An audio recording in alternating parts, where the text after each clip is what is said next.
Bismillahirrahmanirrahim. Assalamualaikum warahmatullahi wabarakatuh.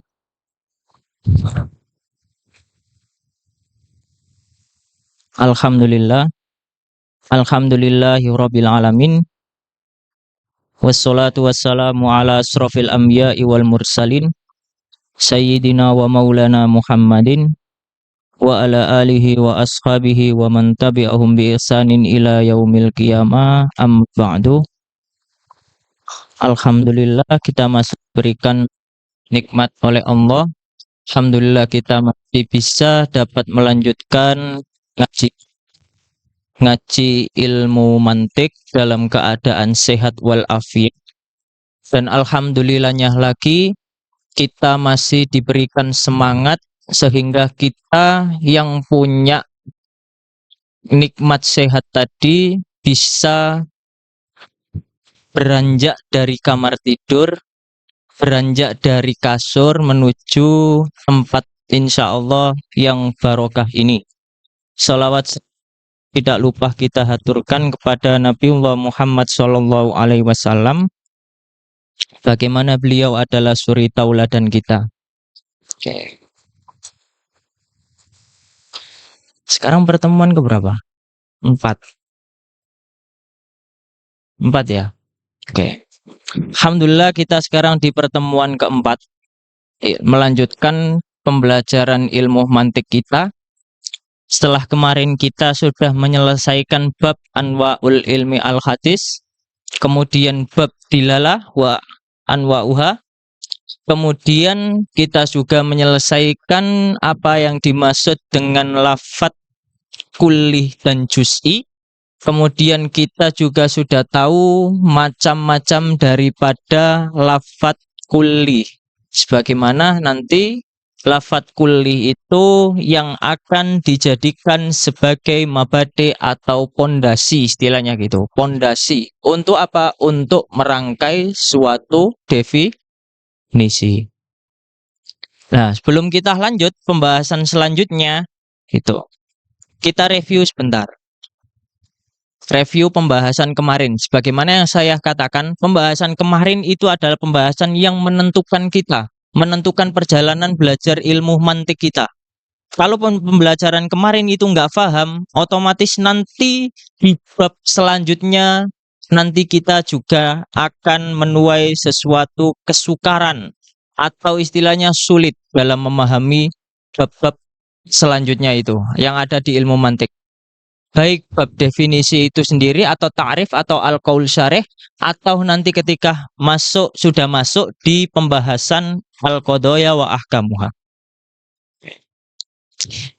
Coba Sis, kemarin apa yang dimaksud dengan lafadz kulli Sis? Ya. Iya, harus paham dan harus tahu. Ini basic. Apa yang dimaksud dengan lafadz kulli? Nah, ini takut, Pak Ketuanya takut. Takut saya tanya. Jadi ketuanya itu gini apa? Sembunyi di balik apa? Buku gitu kan. Padahal kan badannya begitu besar gitu kan. Tapi wajahnya saja gitu yang disembunyiin gitu. Coba Mbak-mbak yang banat, apa yang dimaksud dengan lafadz kulli? Coba yang paling depan siapa? Ini Mbak Nisa.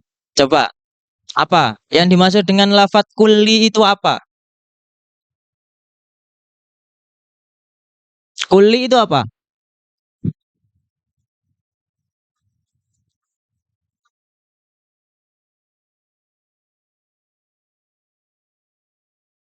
Enggak, maksudnya jangan dibaca ibaratnya, nanti terlalu sulit. Kemarin kan ibarat yang saya tuliskan itu kan saya ngomong ini agak sulit. Jadi ada pemahaman yang lebih mudah kemarin.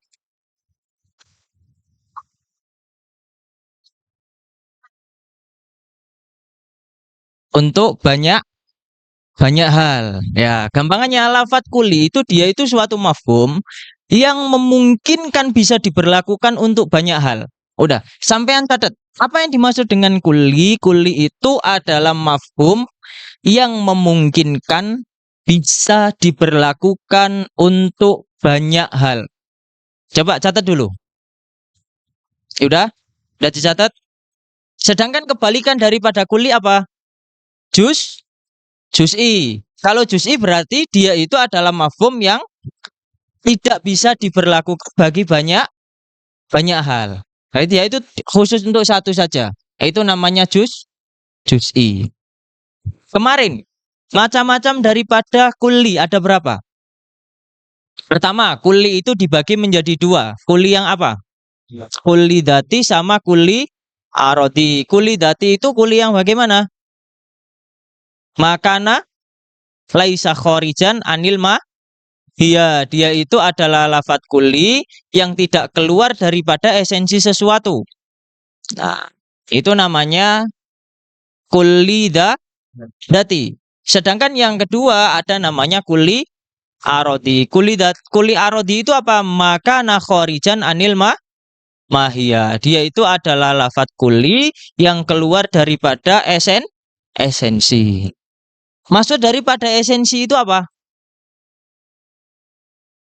Misal, manusia, esensi daripada manusia apa? Al hayawan annate itu esensinya. Nah, yang dimaksud dengan kulli dati itu, dia itu adalah sesuatu yang masuk pada esensi sesuatu. Nah, itu namanya kulli dati. Sedangkan kulli arodi kebalikan, dia itu adalah sesuatu yang keluar daripada esensi itu. Seperti apa kemarin kulli dati? Ya, apalagi? Tertawa mungkin. Kemudian apa lagi? Berjalan. Apa lagi? Menulis. Apa lagi? Ya, kobiliatul ilmi. Apa lagi? Bisa menerima ilmu. Kemudian bernafas. Bernafas juga kan? Ya. Itu masuk dalam cakupan kulli arodi. Kemarin yang masuk dalam kulli dati apa saja? Kan kemarin kan kulli itu ada 5 apa saja? Jins, nau, fasal, arotam sama khoso. Yang masuk dalam cakupan kulli dati apa saja? Nau, jin sama fasal. Sedangkan yang keduanya yakni khoso sama arotam, dia itu masuk pada kulli arodi. Nah, sekarang masuk di apa? Bab selanjutnya. Bab selanjutnya itu kalau ditarjamah Imam Akhdari beliau mengatakan nisbatul alfadi lil ma'ani. Kata beliau, bab ini akan membahas seputar nisbah. Nisbah itu relasi, hubungan. Hubungan antara apa? Bukan hubungan antara dua insan ya, antara mungkin Faiz sama siapa kemarin itu enggak. Tapi ini adalah hubungan antara lafadz dan maknanya. Itu. Antara lafadz dan maknanya. Kata beliau gimana? Nisbatul alfadilil ma'ani. Ada berapa di sana? Khomsa. Apa saja di sana? Nisbatul alfadilil ma'ani. Khomsatu aksamin bila nuksoni.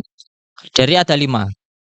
Apa saja? Tawatu'un, tasyakukun, takholufu, wal istiraku aksuhut tarodufu. Nah, petanya seperti ini. Coba kita teman-teman lihat di papan. Untuk bab nisbatul alfadilil ma'ani, kita masih berada di pembahasan lafadz.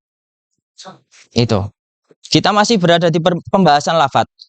Kemarin kita sudah mengetahui yang namanya lafadz itu ada dua.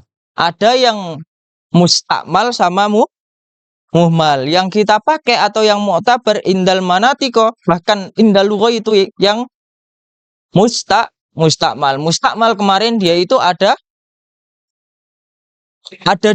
Apa? Mufrad sama murokab. Kalau mufrad dia itu nanti ada 2. Apa? juz'i sama kulli. Nah, ini lafat yang mufrad.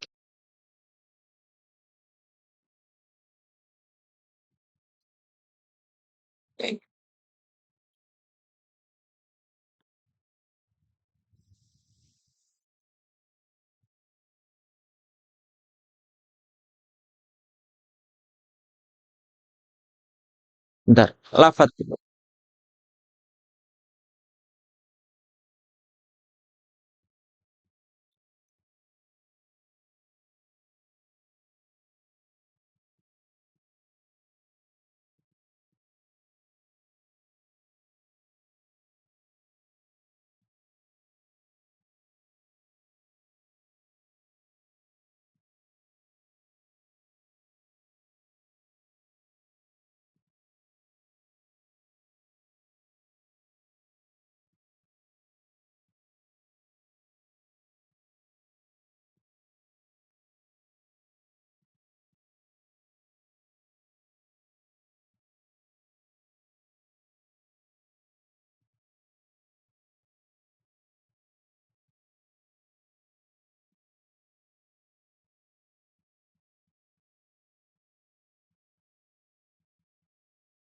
Nah, dari sini.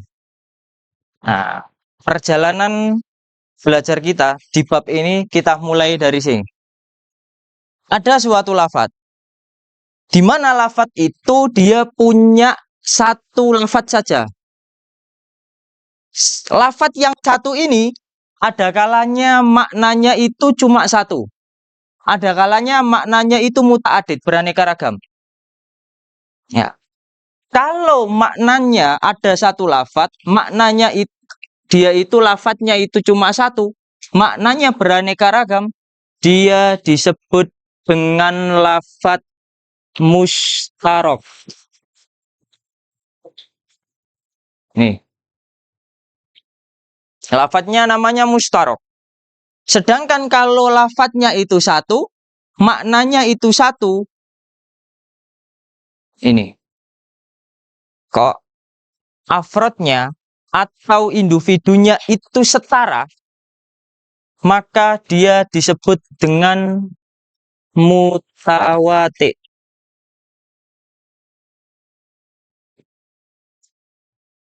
Sedangkan kalau afrodnya itu berbeda, maka dia disebut dengan musyakkik.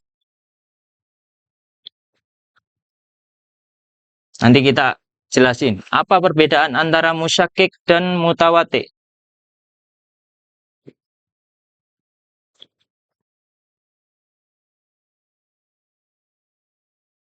Kemudian di sisi yang kedua, ada suatu lafadz yang lafadznya itu beraneka ragam. Ini, lafadznya beraneka ragam. Lafadz yang beraneka ragam ini ada kalanya maknanya itu satu. Jadilah ada beberapa lafadz tapi maknanya itu sama. Ya, dia disebut dengan muradif. Sedangkan kalau ada beberapa lafadz, masing-masing daripada lafadz itu maknanya berbeda, maka disebut dengan mutabayin.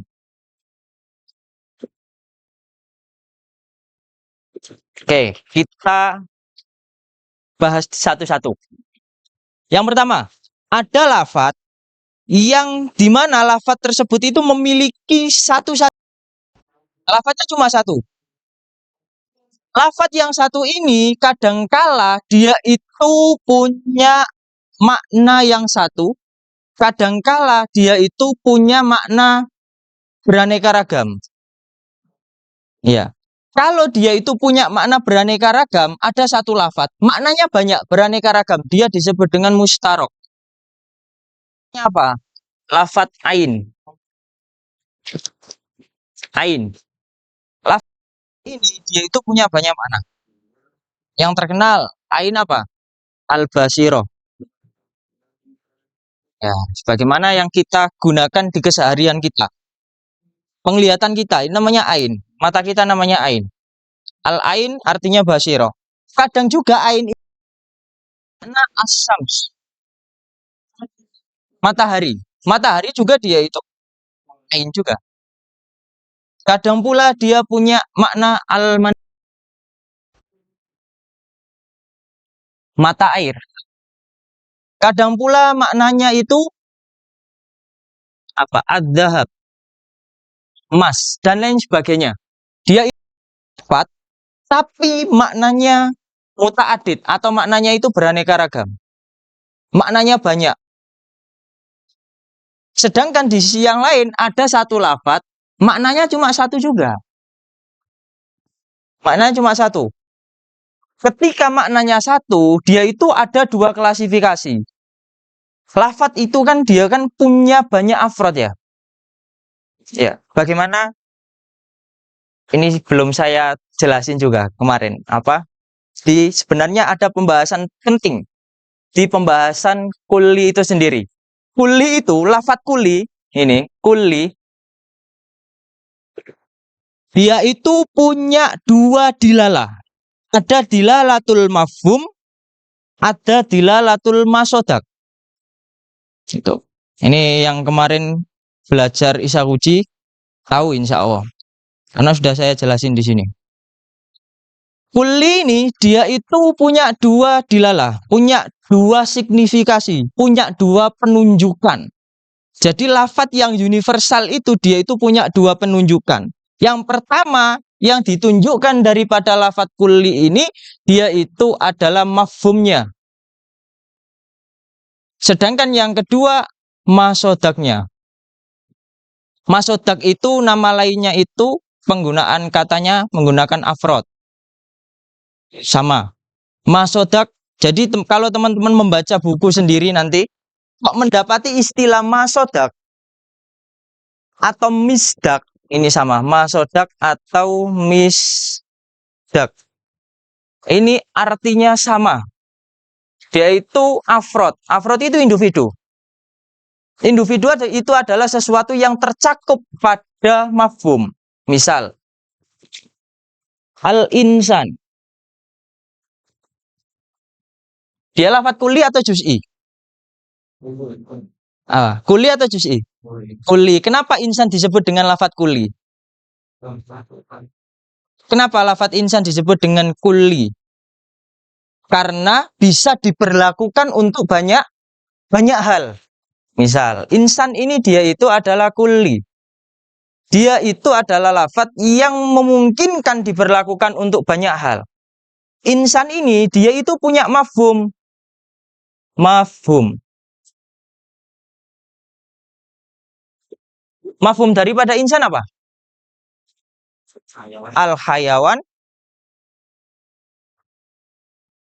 an-natik. Ini mafhumnya. Mafhum itu makna. Ya, mafhum itu makna.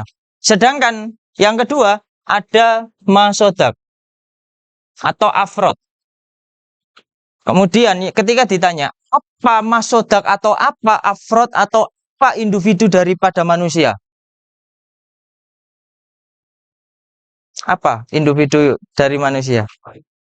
Faiz, Aziz, Diu, ya saya dan teman-teman yang ada di sini semuanya.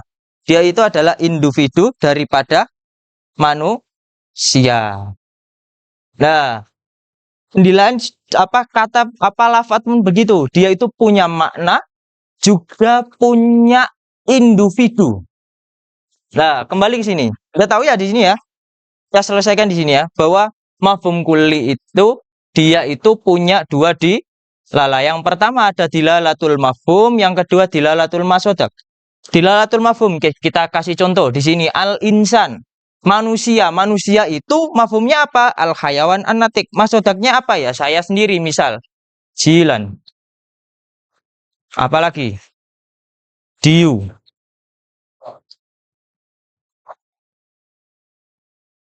Oke, siapa? Jangan. Nggak usah ditulis. Bahaya dia. Kalau ngasih contoh itu pasti konotasinya negatif. Dia itu kalau berikan saran contoh itu konotasinya negatif dia ini. Oke, kembali di sini. Nah, ada satu lafat yang dia maknanya pun satu. Tapi makna yang satu ini dia itu punya dua klasifikasi. Ada kalanya lafat itu afrodnya itu tasawat. Tasawat itu setara. Ada kalanya dia itu tafawat. Tafawat itu dia tidak setara. Berarti ada yang lebih unggul daripada yang lain. Ketika satu lafat punya satu makna, kok afrodnya itu setara, dia disebut dengan lafat mutawatir. Dia disebut dengan lafat mutawatir. Contohnya apa? Mutawatir di sini. Al-insan. Al-insan itu termasuk mutawatir. Di mana al-insan itu dia itu punya banyak afrod.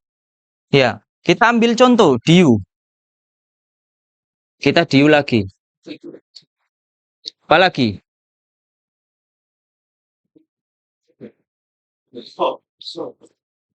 Apa lagi? Siapa? Khalid.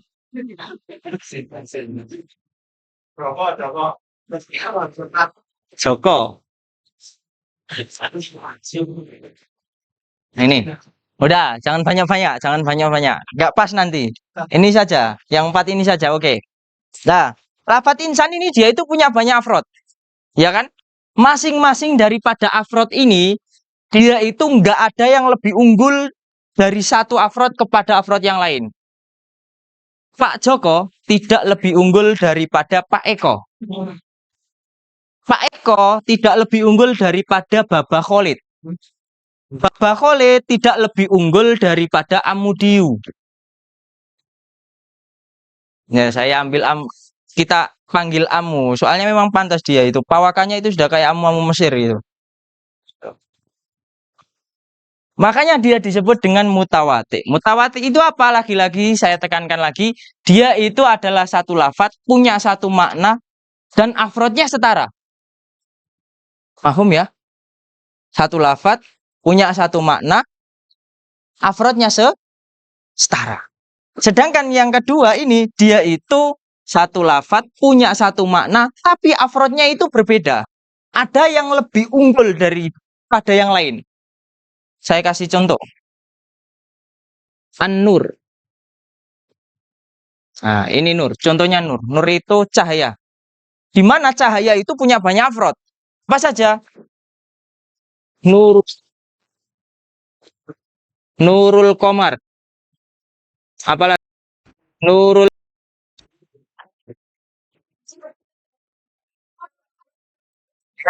siapa? Nurul Laili. Ya. Nur maksudnya bukan nama orang, bukan nama orang, bukan alam, bukan nama orang. Jadi nur itu cahaya. Dia itu kan punya banyak afrod ya, cahaya. Cahaya apa gitu? Oke, cahaya matahari. Apalagi cahaya apalagi? Oh, cahaya bulan. Cahaya apalagi? Oh, cahaya lampu. Nah, masing daripada afrod ini dia itu ada yang lebih unggul. Misal, cahaya matahari dia itu lebih terang daripada cahaya komar. Cahaya komar dia itu lebih terang daripada cahaya dan seterusnya. Makanya lafat ini disebut dengan musyakkik. Tahu perbedaan antara musyakkik dan mutawatir? Kalau mutawatir gimana tadi? Satu lafat punya satu makna tapi afrodnya setara. Contohnya apa? Al-insan. Al-insan itu punya banyak afrod. Apa aja contohnya? Ini Pak Joko, Amudiu, Bapak Eko sama Bapak Khalid. Masing-masing dari mereka itu nggak ada yang lebih manusiawi dibanding yang lainnya. Nah, pertanyaannya, apakah Pak Joko lebih manusiawi daripada Pak Eko? Ayo, yang berikan contoh. Apakah Pak Joko lebih manusiawi daripada Pak Eko? Oh, enggak kan? Setara. Kemanusiaan kita setara di sini kan? Ya. Oke, ini selesai. Kemudian, mustarok juga selesai. Kemudian yang selanjutnya, ada satu lafat ya. Dia itu punya beberapa lafat. Maksudnya lafadznya itu beraneka ragam. Lafadz yang beraneka ragam ini ada kala maknanya itu satu. Maknanya itu satu itu antara lafat A dan lafat B itu maknanya sama. Ya, itu disebut dengan murodif. Contohnya apa? Coba kasih contoh murodif. Ini kan murodif sering ya. Ini familiar ya. Familiar di telinga kita murodif. Tapi untuk tawatuk, musyakik ini agak asing gitu. Agak asing. Ada juga yang itu asing banget gitu. Baru pertama kali apa ngerti di sini gitu. Kalau mustarok, ini lumayan asing juga mustarok. Karena sering dipakai contoh. Kalau teman-teman dulu pernah belajar belajar ilmu usul fiqh ini sering pakai. Kalau murodif pun sering. Belajar bahasa Arab pertama kali yang dikenalkan itu murodif kadangan. Apa contohnya misal? Insan sama bashar. Oke, al-insan wal bashar.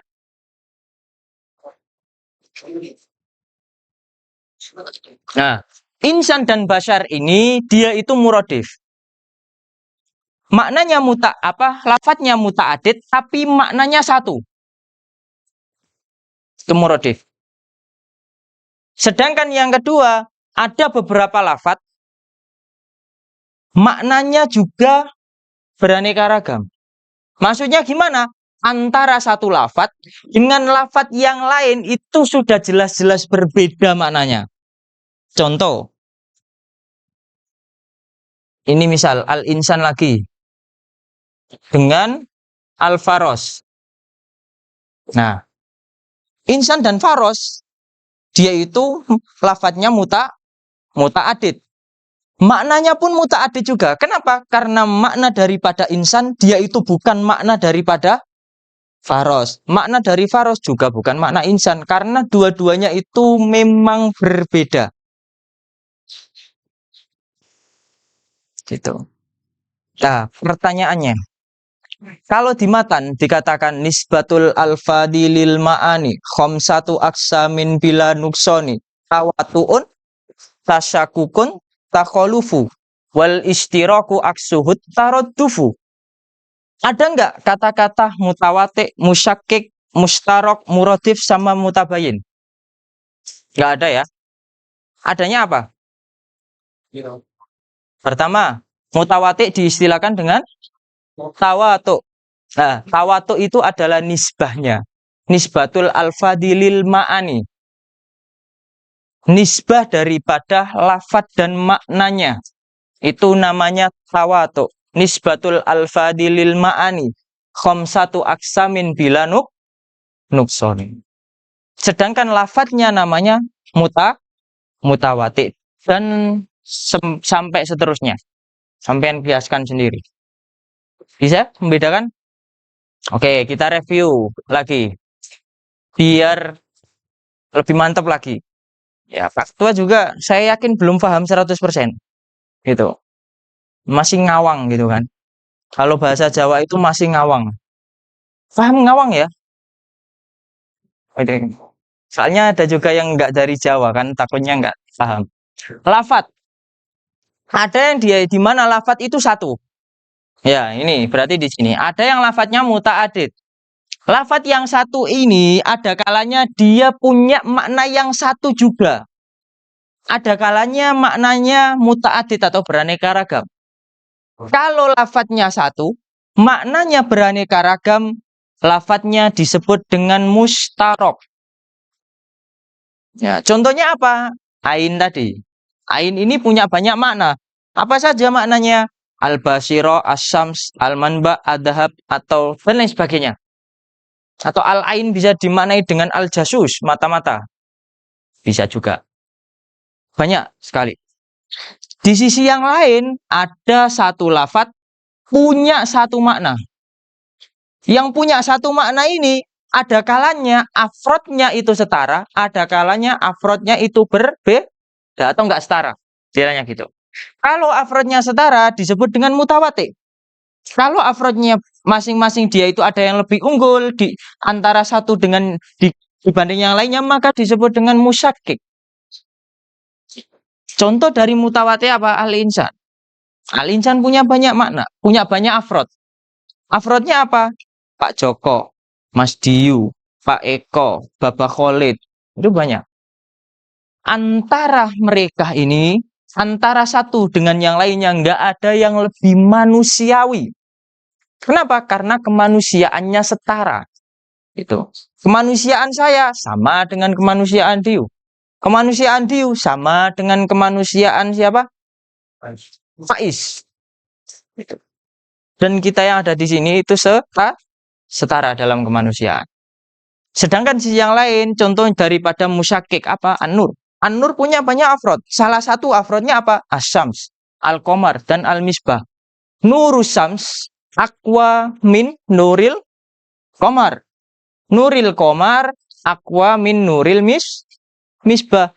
Antara satu afrod dengan yang lainnya ada yang lebih unggul.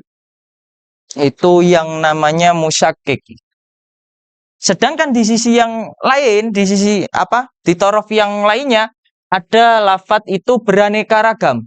Lafadz yang beraneka ragam ada kalanya maknanya itu satu, ada kalanya maknanya itu beraneka ragam juga.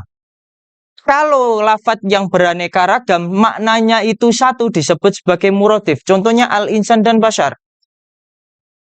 Kalau lafadznya beraneka ragam, kemudian maknanya juga beraneka ragam. Maksudnya apa? Antara satu makna dengan antara satu lafadz dengan lafadz yang lain maknanya itu jelas berbeda. Maka disebut dengan mutabai. Contohnya apa? Al-insan sama al-faros. Al-insan jelas berbeda makna dengan faros. Manusia jelas beda dengan kuda. Kuda jelas beda dengan anjing darosa. Anjing darosa jelas beda dengan diu. Itu kan bisa ditulis dulu.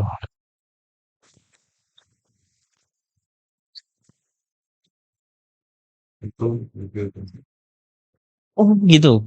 Kurang siap.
Mana?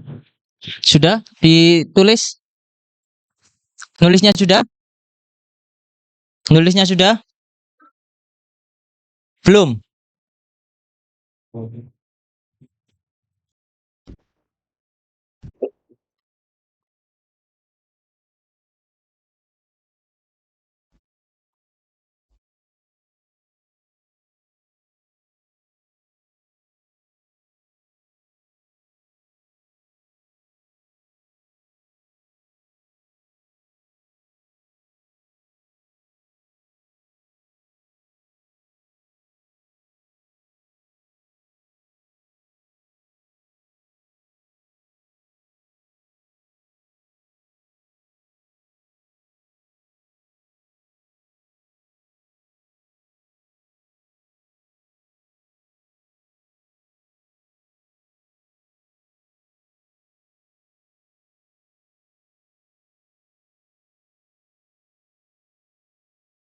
Apa Imam Akhdari beliau itu menjelaskan pembahasan nisbatul alfat lil ma'ani gitu.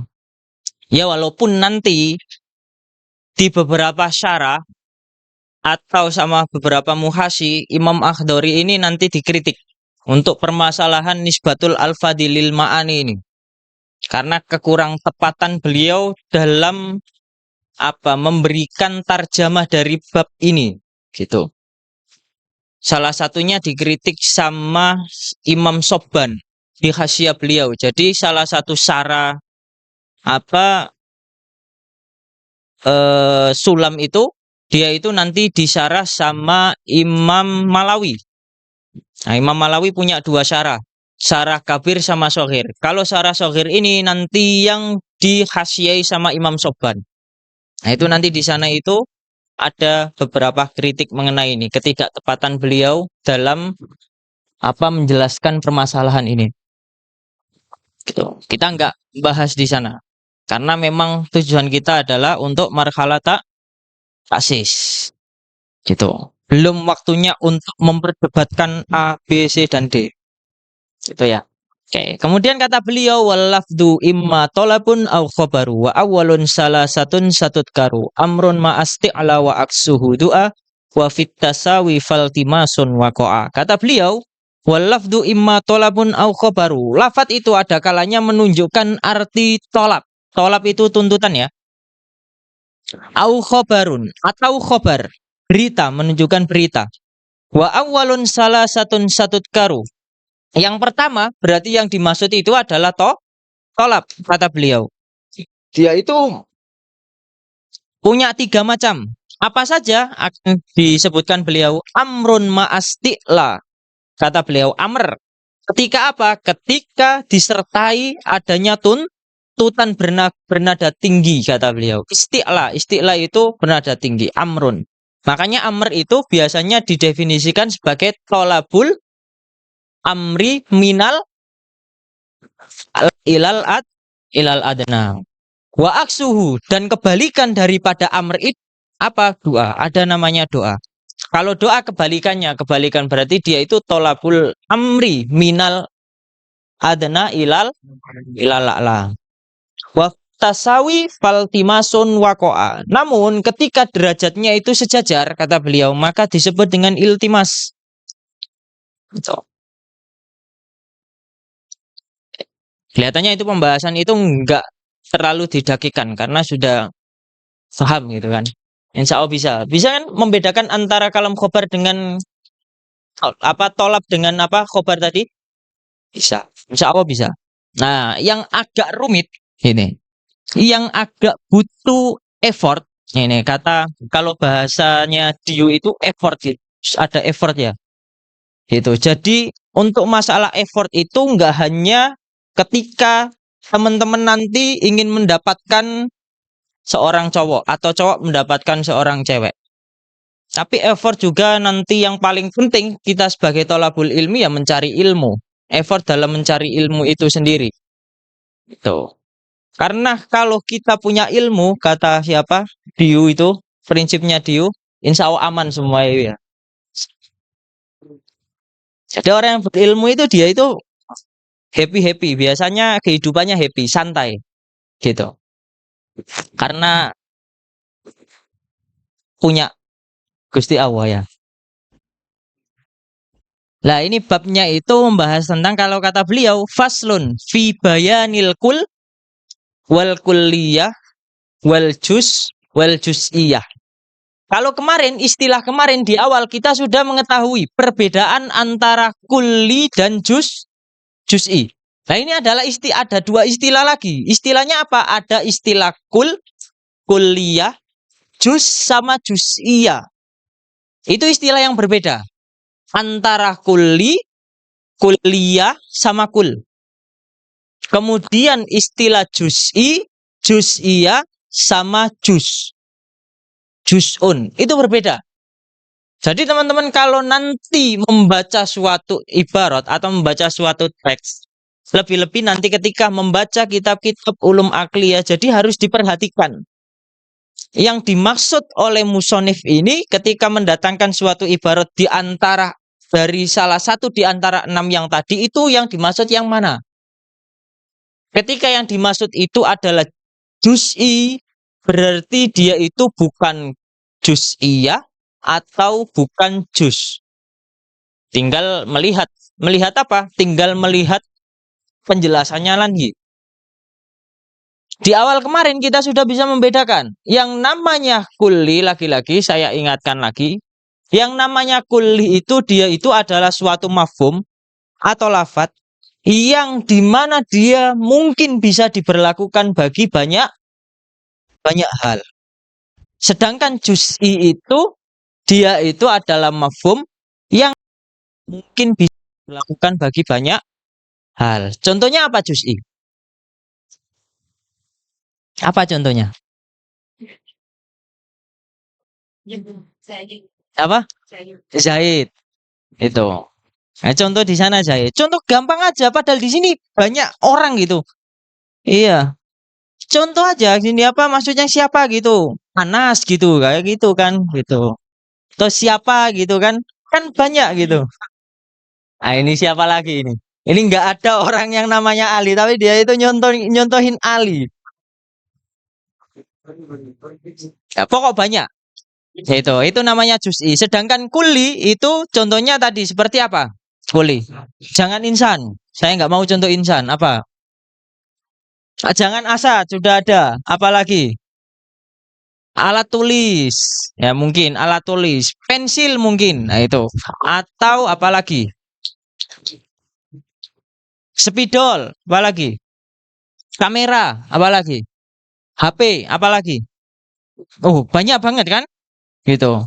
Padahal di sekitar kita itu banyak banget mafhum-mafhum seperti itu gitu. Tapi kita nggak bisa dan apa ya belum mampu untuk mempraktekannya. Ketika sudah beranjak di bab lain, kemudian ketika kita review bab yang telah lalu, kemudian kita tunjuk salah satu untuk memberikan contoh pasti masih bingung. Iya. Nah, itu berarti belum paham secara sempurna. Gitu.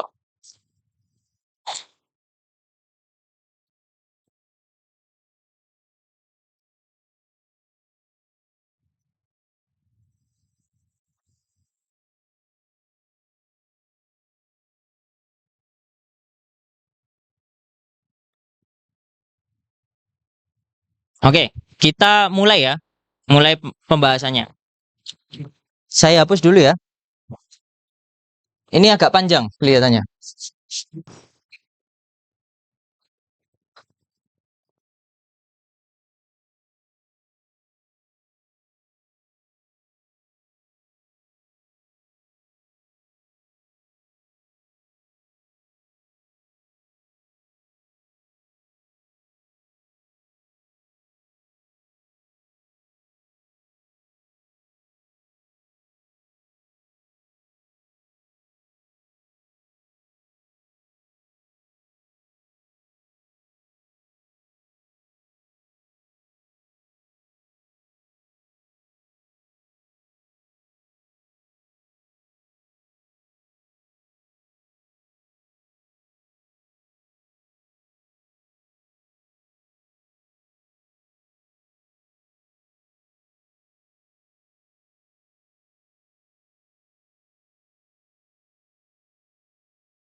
Oke, kita kembali di sini. Ngerumpinya nanti dilanjut setelah ngaji. Oke. Oke? Ngerumpinya sepakat ya? Ngerumpinya dilanjut nanti setelah ngaji ya. Oke. Oke, yang pertama ada istilah al-kul. Ini. Kata beliau di matan al-hukmu kata beliau enggak al-hukmu gimana beliau? Al-kullu hukmuna alal majmu. Kata beliau al-kul itu al-hukmu alal majmu. Ah. Sedangkan yang kedua ada istilah al-kulliyah. Al-kulliyah itu apa? Dia itu al-hukmu alal jami. Ini perbedaannya di sini.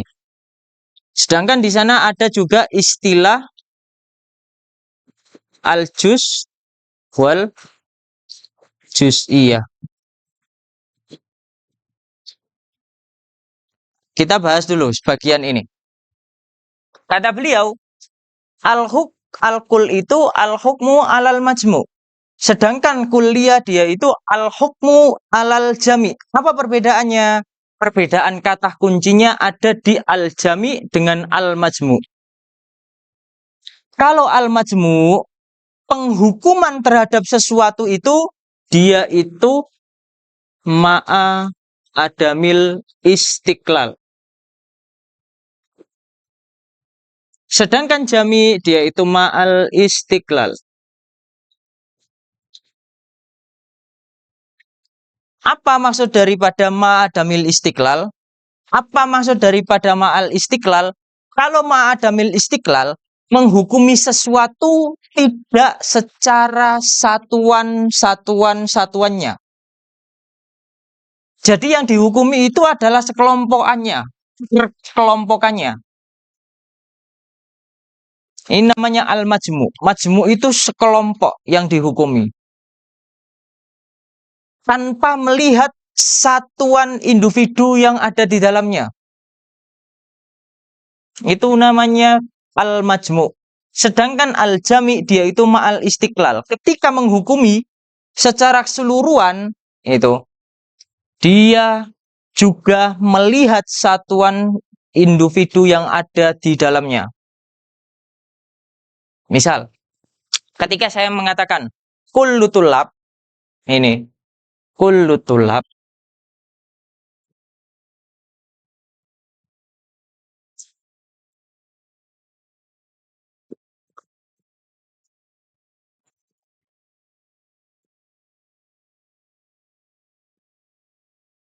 nah ini, misal saya mengatakan semua tolib atau semua pelajar Muhammadiyah mereka itu semuanya sukses.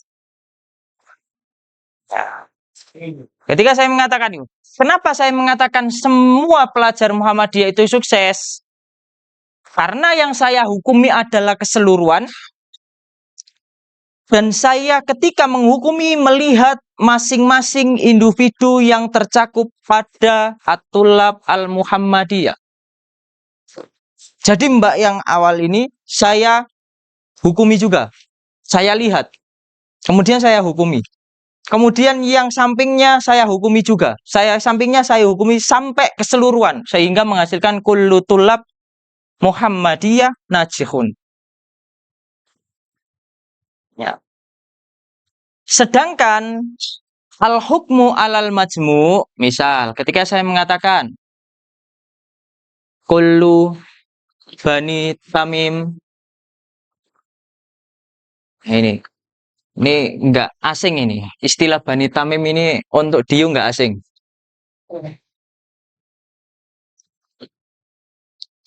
Yahmiluna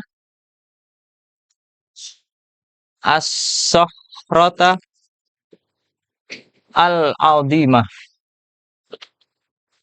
Misal, ketika saya mengatakan semua Bani Tamim membawa batu yang besar. Sekarang pertanyaannya, apa semua Bani Tamim itu mungkin untuk membawa batu yang besar? Enggak kan? Kenapa? Karena boleh jadi di dalamnya itu ada anak kecil. Kemudian ada juga orang tua renta. Ada juga seorang bayi. Dan lain sebagainya. Sehingga yang kita hukumi di sini walaupun menggunakan kulu tidak secara satuan-satuannya. Tapi secara kelompok. Yang kita hukumi kelompoknya. Atau perkumpulannya. Bukan masing-masing kita hukum. Sedangkan kullu tulab tadi sebagaimana yang saya jelaskan, saya melihat mensurvei masing-masing daripada hadir di sini semuanya itu sukses. Sehingga saya mengatakan kullu tulab al-Muhammadiyah najihun. Bisa membedakan antara al-hukmu alal majmu' dengan al-hukmu alal Bisa? Kalau al-hukmu alal majmu' gimana? Kita hukumi adalah kelompoknya tanpa melihat individu yang ada di dalamnya. Ya kan?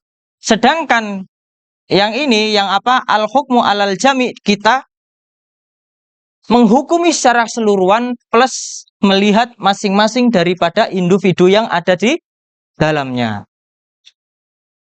Misal, saya kasih contoh. Ini ya.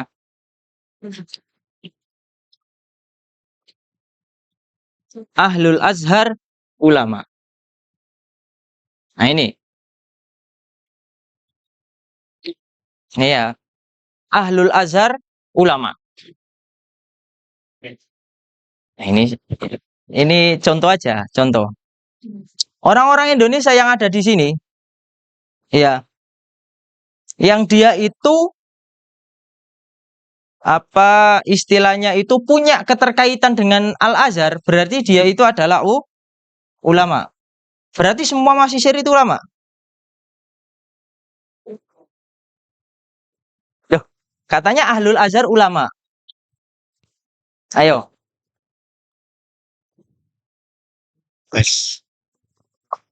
Berarti yang kita hukumi apa? Kelompoknya. Apa? Yang kita hukumi majmu'nya tanpa melihat masing satuan-satuan individu yang ada di dalamnya. Sehingga kita sah-sah saja kita mengatakan Ahlul Azhar ulama atau mahasiswa itu ulama. Itu, mahasiswa ulama, sah-sah saja.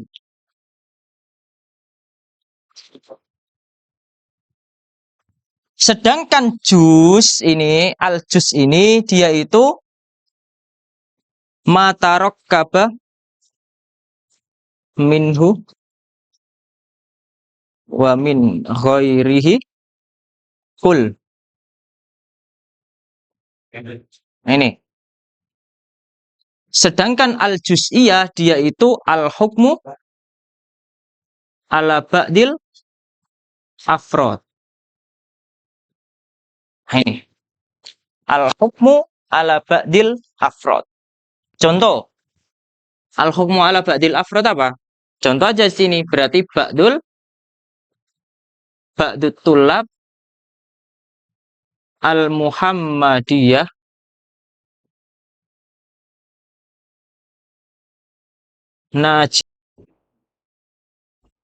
Oke, di sini ya.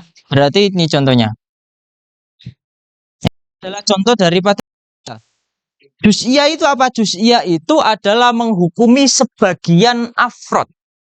Menghukumi sebagian individu. Dengan apa di sini? Dengan catatan. Dengan catatan di sini itu sama dengan ini.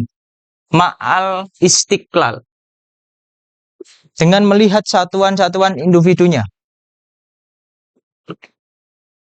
Paham ya? Sedangkan juz ini ma tarokkaba minhu wa min ghairihi kul. Juz itu dia itu adalah di mana kul terangkai dari dirinya dan terangkai dari sesuatu yang lain daripada yang sesuatu itu. Contoh, misal apa? Coba kasih contoh sesuatu yang terangkai dari beberapa hal. Apa? Kipas. Ya udah rumah. Ini contoh rumah. Nah, ini anggap saja rumah gitu. Walaupun gambaran saya jelek. Oke, rumah itu dia itu adalah keseluruhan. Keseluruhan itu disebut sebagai kul. Loh, kok bisa dia itu disebut sebagai kul? Ya, kul nanti saya jelaskan ada beberapa makna yang bisa dipakai di istilah kul. Kemudian juz ini dia itu adalah bagian. Bagian apa? Rumah. Rumah itu serangkai daripada apa? Dinding, kemudian atap, kemudian pondasi. Tadi pondasi, dinding, kemudian atap itu adalah juz. Juz'un. Jamak daripada juz itu apa? Ajza. Ketika juz ini dia itu berkumpul, dengan jus yang lain, maka nanti akan menghasilkan kul atau membentuk kul ini. Gitu. Sini. Paham ya? Mudah atau sulit? Sulit. Saya nggak tanya kamu yuk. Saya sudah pastikan kamu kesulitan ini. Ya. Yang lainnya, Dio ini lakon. Kalau di apa? Di film-film itu ada pemeran utama. Biasanya pemeran utama itu kalah dulu, nggak tampil dulu. Ya. Kalau dulu ada film Ultraman biasanya itu ketika mau kalah, kemudian ada bunyi ting tung itu, nah itu baru kekuatannya muncul. Lah Dio kayak gitu. Awal-awal itu dia itu ya seolah-olah biasa saja. Tapi ketika teman-teman sudah beranjak melesat, nah ini Dio bisa melesat 2 kali lipat, 3 kali lipat gitu.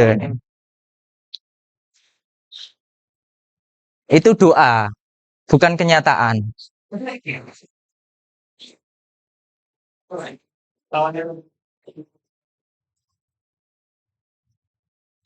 Harus di itu ya, harus diamini loh ya. Harus diamini. Itu, iya. Majelis yang mubarok yang berkah ini dia itu harus banyak-banyak mengamini doa yang baik. Doa yang baik itu diamini. Nah, oke, kembali. Ini ya. Saya ulangi lagi di sini biar lebih paten lagi pemahamannya. Ada istilah kul, ada istilah kulliyah, ada istilah juz dan juz'iyah. Istilah kul, dia itu adalah al-hukmu alal majmu. Dia itu adalah menghukumi keseluruhan. Keseluruhan apa? Tapi dia yang dihukumi itu adalah majmu'nya. Bukan masing-masing yang kita hukumi, tapi adalah sekelompoknya yang dihukumi. Perkumpulannya. Ya. Tanpa melihat satuan-satuan individu yang tercakup di dalam maudhu'nya. Gitu. Nah, makanya dia al-hukmu alal majmu' ini diidentifikasikan dengan istilah atau didiksikan ma'a adamil istiqlal. Sedangkan yang kedua ada namanya kulliyah. Kulliyah itu al-hukmu alal jami', menghukumi secara keseluruhan. Keseluruhan apa? Keseluruhan daripada masing-masing individu yang tercakup pada maudhu. Ini saya yakin lupa lagi. Istilah maudhu dan mahmul. Iya. Ini saya agak meragukan ya. Soalnya tadi pas saya lihat sini, oh kayak enggak ngeh gitu. Yang laki-laki gitu. Yang perempuan juga lebih banyak yang enggak ngehnya lagi. Gitu. Oke. Oke, saya tes dulu. Saya tes. Maudhu itu apa? Hmm.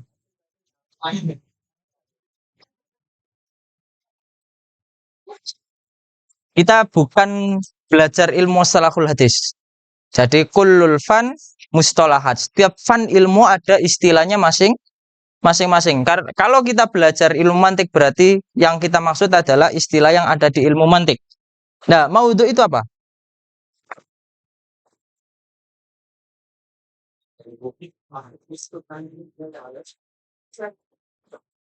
Apa maudhu? Maudhu. Apa Mas Ita? Maudhu apa? Oke, misal. Ini harus dikasih contoh. Harus dikasih contoh. Gini, misal ya. Kita mengatakan Diu apa? Diu ganteng. Oke, siap. Oke. Diu ganteng. Nah, misal, Masita menghukumi Diu itu ganteng. Nah ya.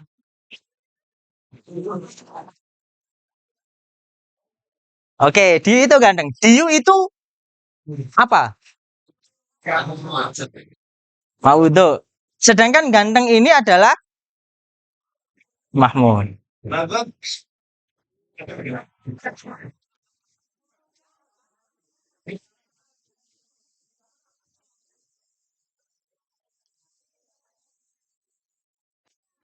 Tadi yang ngomong. Iya. Kata Mas Ito, katanya itu.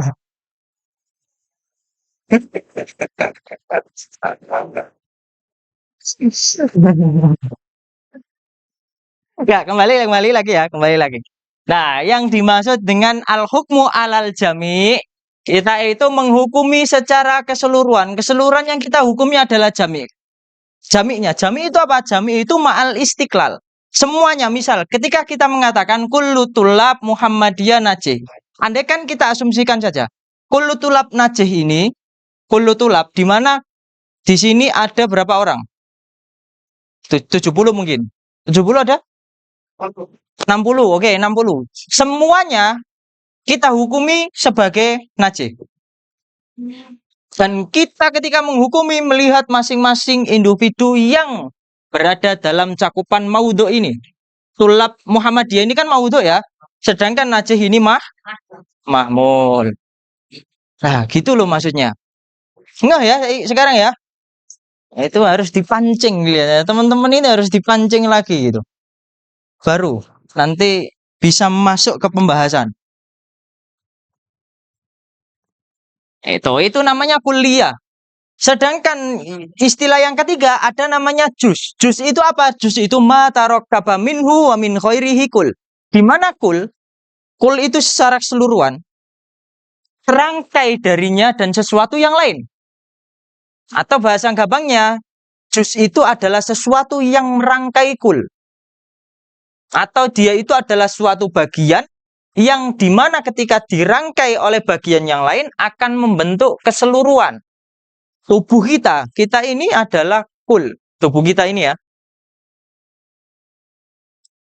Satu kepala kita itu namanya juz. Dua bagian tangan kita itu namanya juz juga. Kemudian kaki kita itu juz, badan kita juz. Apa? Juz aso. Nih, kita masih belajar tapi pikirannya makanan aja gitu kan. Iya. Iya, yuk. Sabar. Oh, ini. Oke, itu yang ketiga, istilah ketiga ya.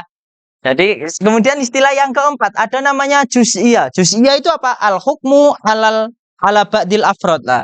Juz'iyah ini dia itu adalah pasangannya ini. Kuliah. Kalau kuliah itu yang dihukumi secara keseluruhan, kullu tullab Muhammadiyah najihun. Sedangkan contoh juz'iyah itu ba'du tullab Muhammadiyah najihun. Sebagian. Itu, sebagian saja.